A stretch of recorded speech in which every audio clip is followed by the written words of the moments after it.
Oi pessoal, tudo bem? Então eu vou falar pra vocês agora um pouquinho da IRA, a insuficiência respiratória aguda. A IRA, ela é uma deteriorização súbita, né, que acarreta risco à vida do paciente e também complicações na troca gasosa.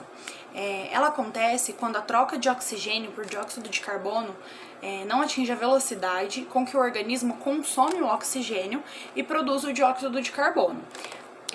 Dessa forma, né, aumenta a quantidade de dióxido de carbono no sangue arterial, conhecida como hipercapnia, e diminui o sangue oxigenado, diminui o oxigênio no sangue arterial, conhecido como hipoxemia. A fisiopatologia da insuficiência respiratória aguda é a hiperventilação alveolar, anormalidade de difusão e desequilíbrio entre a ventilação e perfusão. As causas mais comuns, elas são classificadas em 4 categorias diferentes.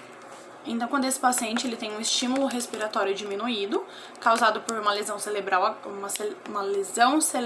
cerebral grave, grandes lesões no tronco cerebral, esclerose múltipla, uso de medicamentos sedativos, distúrbios metabólicos.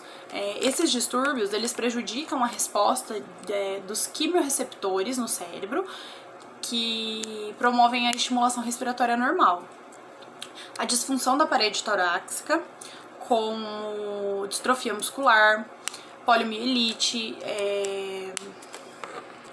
também distúrbios nos nervos periféricos, síndrome de Guillain-Barré e lesões raquimedulares cervicais. Tem também a disfunção do parenquima pulmonar, que é o derrame pleural, o hemotórax, o pneumotórax, a obstrução das vias aéreas superiores, geralmente produzidas por uma doença pulmonar subjacente, doença pleural ou trauma e lesão, pneumonia, estado asmático, atelectasia lobular e o edema pulmonar.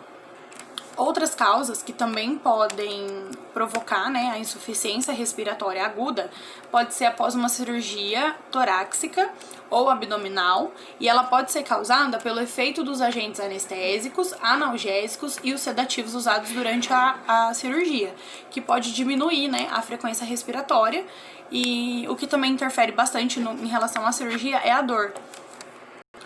Então, algumas manifestações clínicas ou sinais e sintomas da insuficiência respiratória aguda incluem a inquietação, a fadiga, dispneia, fome de ar, cefaleia e taquicardia.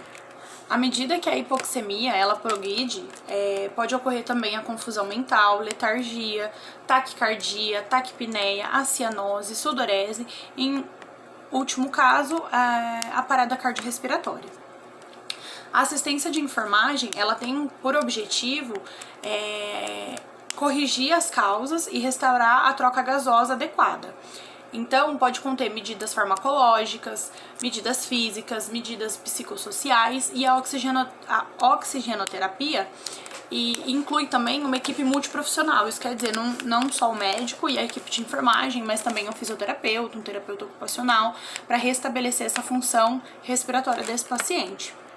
Então, cabe a nós, enquanto técnicos, enquanto equipe de enfermagem, a manutenção da permeabilidade e desobstrução das vias aéreas, instruir esse paciente a técnica de tosse para manutenção da permeabilidade, né, das vias aéreas, a aspiração orofaríngea, nasofaríngea, o suporte ventilatório invasivo para corrigir a insuficiência respiratória aguda.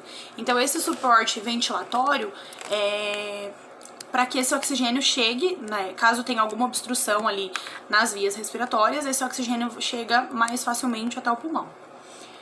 A mobilidade das secreções, então a gente precisa manter a limpeza e a hidratação das vias respiratórias, a umidificação, né, então fluidificar essas secreções para que ela consiga ser expectorada, a nebulização, que melhora a limpeza das secreções pulmonares, e a drenagem postural. A promoção também da expansibilidade torácica. Isso inclui a mudança de decúbito, que ajuda a diminuir a dificuldade respiratória, facilita a expansibilidade torácica e a mobilidade das secreções pulmonares. O suporte ventilatório adequado, ele promove o recrutamento alveolar e facilita a expansibilidade torácica. A manutenção e a promoção da oxigenoterapia, como eu já disse, para para que esse paciente volte a oxigenar e não tenha uma parada. A mudança de decúbito para diminuir a dificuldade respiratória. Então, resumindo, a nossa assistência inclui auxiliar na intubação desse paciente quando necessário, manter a ventilação desse paciente, avaliar o estado respiratório, monitorar o nível de responsividade ao tratamento, né, que está sendo feito, a oximetria de pulso, a verificação dos sinais vitais.